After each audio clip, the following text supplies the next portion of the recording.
Chiranjeevi re entry movie కోసం కొన్నేళ్లుగా ఎదురుచూస్తున్నారు మెగా అభిమానులు. ఆ నిరీక్షణ ఎట్టకేలకు గత ఏడాదే ఫలించింది. ఈ సినిమాకు సంబంధించి ప్రకటన కూడా వచ్చేసింది. అంత మాత్రాన ఉత్కంఠకు తెరపడలేదు. చిరు చేయబోయే సినిమా ఏదన్న విషయంలో చాలా సస్పెన్స్ నడిచింది. చివరకు కత్తి రీమేక్ ఫిక్స్ అయ్యారు. కానీ మళ్ళీ నిరీక్షణ తప్పలేదు. స్క్రిప్ట్ పనుల్లో విపరీతమైన జాప్యం జరిగింది. ఎట్టకేలకు ఏప్రిల్లో ఈ సినిమా ప్రారంభోత్సవం జరుపుకుంది. కానీ మళ్ళీ సినిమా సెట్స్ మీదికి వెళ్ళడానికి మళ్ళీ నిరీక్షణే. ఏవేవో కారణాలు, ఏవేవో వార్తలు, మెగా అభిమానుల్లో కన్ఫ్యూజన్. ఇదిగో అదిగో అంటూ 2 నెలలు గడిచిపోయాయి.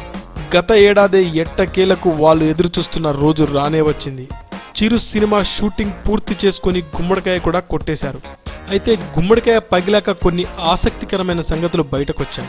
అప్పట్లో ఠాగూర్ షూటింగ్లో స్పెషల్గా జరిగిన ప్రతి సంఘటనని వదలకుండా సెంటిమెంట్గా తీసుకొని ఇప్పుడు కూడా అదే పద్ధతి పాటించారంట.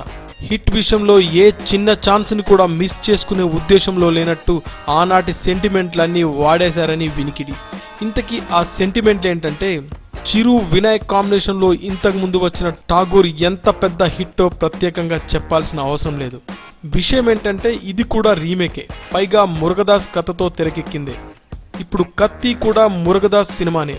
ఇక ఠాగూర్ సినిమాలో లారెన్స్ చిరుకు డ్యాన్స్ కంపోజ్ చేయించాడని, ఇప్పుడు కొరియోగ్రఫీకి పూర్తిగా దూరమైనప్పటికీ లారెన్స్నే తీసుకొచ్చి ఒక పాట చేయించారు. లేటెస్ట్గా చిరంజీవి వినాయక్ను డైరెక్ట్ చేసిన వీడియో ఒకటి హల్చల్ చేస్తున్న సంగతి తెలిసిందే. ఇందులోనూ ఓ సెంటిమెంట్ ఉంది. ఠాగూర్ సినిమాలో వినాయక్ ఒక చిన్న కామియో రోల్ చేసిన విషయం తెలిసిందే. అయితే ఈ ఖైదీ నంబర్ 150 సినిమాలో కూడా డైరెక్టర్ వినాయక్తో అలాంటి పాత్రే ఒకటి చేయించారంట. ఇలా తూచా తప్పకుండా ఠాగూర్ సెంటిమెంట్లన్నీ పాటించారంట ఖైదీ నంబర్ 150 సినిమాకి.